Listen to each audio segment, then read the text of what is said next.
Hey guys, welcome back to the channel. Today, we're going to be discussing airspaces. As a pilot, one of the most important concepts to have a good understanding of is airspace. US airspace is divided into several classes, each with its own rules, dimensions, and chart symbol. Class Alpha airspace begins at 18,000 feet MSL, and it extends upwards to flight level 600. It's IFR only, with no VFR allowed, requires ATC clearance at all times, has a top speed of Mach 1 unless, of course, otherwise authorized, and doesn't appear on VFR sectionals since it's always above them. Surrounding the nation's busiest airports is Class Bravo airspace, which extends from the surface up to varying altitudes, typically 10,000 feet MSL. Arranged in layer shelves, speeds are limited to 200 knots in VFR corridors, or under the shelves of the Bravo, visibility must be at least 3 statute miles, and pilots must remain clear of clouds. On sectionals, Class Bravo is depicted with solid blue lines and shelf altitudes printed inside each segment. Enter, you need two-way radio communications, a clearance, ADS-B out, and a Mode C transponder. Next, we have Class Charlie airspace, usually found around smaller, busy airports consisting of an inner core, 5 miles in radius, from the surface to 4,000 feet above field elevation, and an outer shelf which has a radius of 10 miles that generally starts from 1,200 to 4,000 feet. It's important to note that the airspace dimensions are subject to change.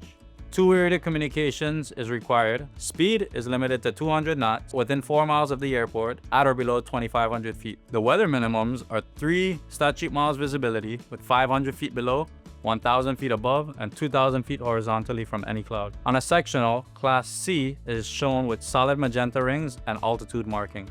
Next, we have Class Delta airspace. Surrounds smaller towered airports, normally from the surface to 2,500 feet AGL, and has a radius of 4 miles. It requires two-way radio communication, follows the same cloud clearance and visibility requirements as Class Charlie, and is charted with dashed blue line. Filling much of the remaining controlled airspace is Class Echo, which can start at the surface, 700 feet or 1,200 feet AGL depending on location.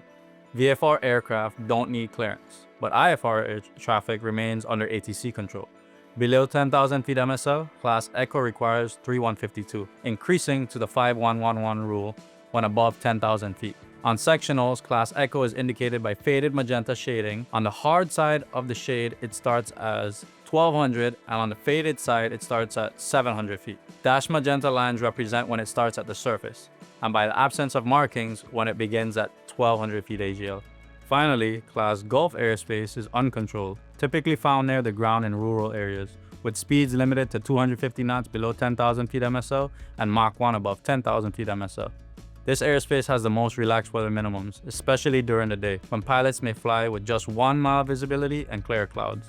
Above 1,200 feet AGL but less than 10,000 feet MSL during the day requires 1152 requirement. At night, the requirement is 3152 up to 10,000 feet. Above 10,000 feet during the day or night, you need the 5111 requirement. It's identified by the lack of Class Bravo, Charlie, Delta, or Echo markings in that area. To continue learning, make sure to follow us on all of our socials, and once again, thanks for watching.